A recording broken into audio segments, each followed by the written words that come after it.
Hey there, friends! Have you ever looked around and thought, why does everyone look absolutely wrecked, like all the time? I'm your host, and even I, a banana, can see that modern humans are running on empty. Here's a wild stat. Back in 2002, researchers found that roughly 20% of people suffered from chronic fatigue. And that number? It's only gone up since then. Scientists are sounding the alarm, saying that compared to our ancestors, we're basically shuffling through life like the walking dead.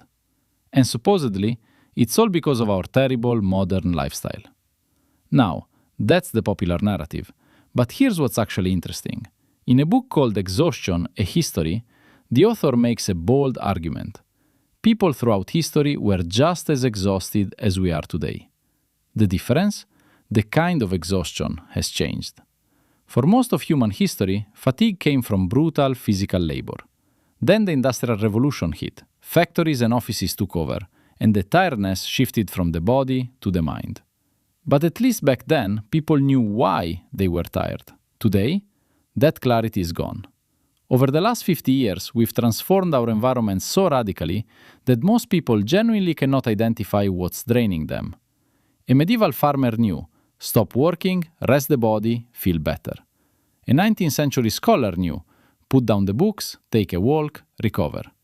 But modern people, we don't actually know how to rest, and that's the real crisis. Here's something I've noticed. We've collectively decided that watching a Netflix series or grinding through a video game counts as rest. The whole entertainment industry has happily confirmed this belief for us. So an accountant who's been drowning in spreadsheets all week will spend the weekend at a thriller movie and come back even more drained. Students finish 6 hours of intensive classes and immediately jump into a strategy game that demands just as much brainpower. The core mistake we are making is this. We confuse emotional stimulation with actual recovery.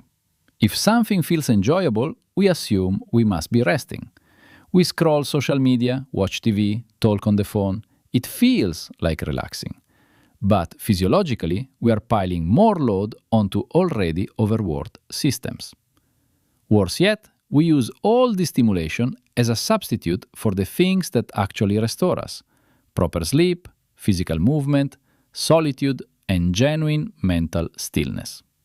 So, let's break down what's actually gone wrong. Problem number 1. We've wrecked our sleep. Before electric lighting, humans naturally fell asleep shortly after dark and slept roughly 90 minutes more per night than we do today. Even better, the gradual dimming of sunlight spent hours preparing the brain for sleep, triggering melatonin release and calming the nervous system. Now, 70% of people fall asleep clutching their smartphones. The blue light from the screen literally tells your brain it's high noon, suppressing melatonin and sabotaging the deep restorative phases of sleep that actually repair you. Our modern pleasures are scrambling the circadian rhythms that form the biological foundation of real rest. Fix number 1. Sleep more. Protect your sleep like it's your most valuable asset. Because it is. Problem number 2. We've stopped moving. In 1970, only about 20% of jobs were desk-based. Today, that figure has exploded past 70%. And after sitting at a desk all day, we come home and sit more. Research has repeatedly shown that prolonged physical inactivity causes more long-term health damage than smoking. I know, that sounds insane, but the data backs it up. And here's the beautiful irony. The most effective recovery from a full day of desk work is an intense workout. Study after study shows that even basic, consistent physical activity can eliminate chronic fatigue that's been going on for years. Fix number 2. Move your body. Seriously, get up. Problem number 3. We never give our minds actual silence. Real mental recovery happens when you're not watching anyone, not even through a screen. Not texting, not scrolling, not performing for an audience. Just being. Ideally somewhere in nature. And surveys show this is exactly the kind of rest people say they crave most, yet almost never actually do. I'll give you an example. Last Sunday, I went for an evening walk through the city. It felt like walking through a ghost town. Empty streets, zero people outside. Everyone was indoors, glued to screens, convinced they were relaxing. Fix number 3. Know what real rest actually looks like and then go do that. Here is the brutal truth. We are exhausted because we are doing it to ourselves. Modern humans have less hard labor than ever before, and yet we've engineered new ways to keep our systems maxed out 24/7 while calling it leisure.